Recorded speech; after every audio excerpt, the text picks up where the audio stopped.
And we are here at WinX CRC and I'm very excited. We've got Shane Fox joining us today. How are you going, Shane? Good, how are you? I'm good, thank you. So how are you finding the conference so far? It's good, yeah. It's good to have everybody at events like this together to be able to talk to the people that we collaborate with and also with the industry partners and hear the feedback from everyone. Yeah, that's awesome.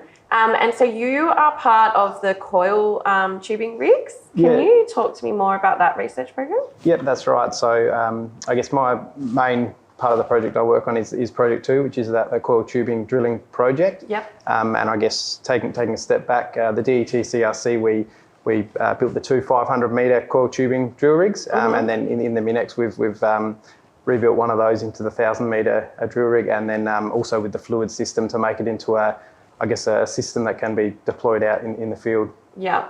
And so how does coil tubing drilling work? So I guess with conventional drilling, you'd add pipes in, 3 or 6 metre drill pipes down to the depth you want. With the coil tubing drill rig, you have that drill string on the machine. So there's no adding. There's either people could add the drill rods manually, or if it's a newer rig, it might have a rod handler on it. With the coil tubing drill rig, you have that continuous drill string, so there's no adding of those drill rods to get to depth. So in the 500-metre drill rig case, you've got 500 metres of the drill string on the machine, and then you just, like a hose reel, go down to the depth that you want, and then wind it back up.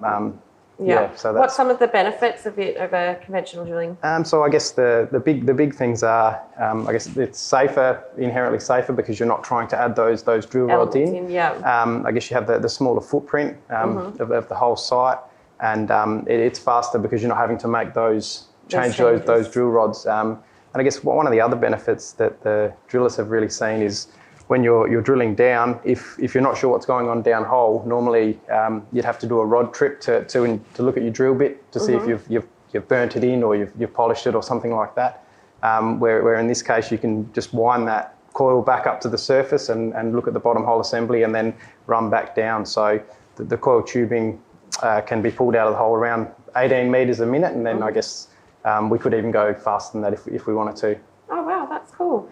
And so you mentioned that there's been some upgrades and changes and now going to deeper depths. Yep. What's involved in trying to make those sorts of changes? So I guess we started with the 500-metre rig, and then we rebuilt that one into a 1,000-metre research platform. So that involved upgrading the tracks, the chassis, the jack legs, and then obviously the reel to add the extra length of tubing onto it, so it has the 1,000 metres of the tubing on that one now. And then there was a few other small changes we made, but I guess the machine had to be pulled apart and then kind of reconfigured and rebuilt into a larger research platform for the 1,000-metre depth. Yeah. And so what's the next steps with the researcher for this? So the next thing now that we're doing is we're working with Antec on the steering capability of the machine.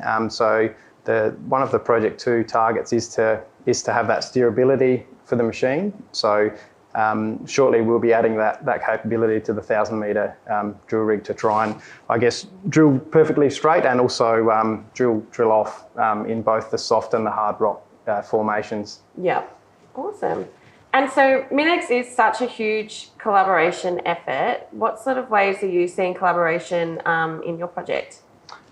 So I guess we collaborate, with, I guess, the other researchers at University of South Australia, but then we also work with Curtin University in Project 2. Yeah. And then previously we've sort of worked with Anglo America in doing some of the trials with them as well, with the CT rig previously. Yeah, that's awesome.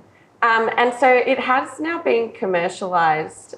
How's that part of it all going? So I guess Dig CT and Craig Laverick started the company that took the 500-metre rig, and then I guess the Roxplorer system, which includes the fluid processing and then that sort of thing. And I understand that they provide that as a service now for the drilling. Yep. That's really cool. Yeah. Awesome. Well, thank you so much for chatting to us today. I hope you enjoy the rest of the conference, and it was great chatting to you. No worries. Thanks so much.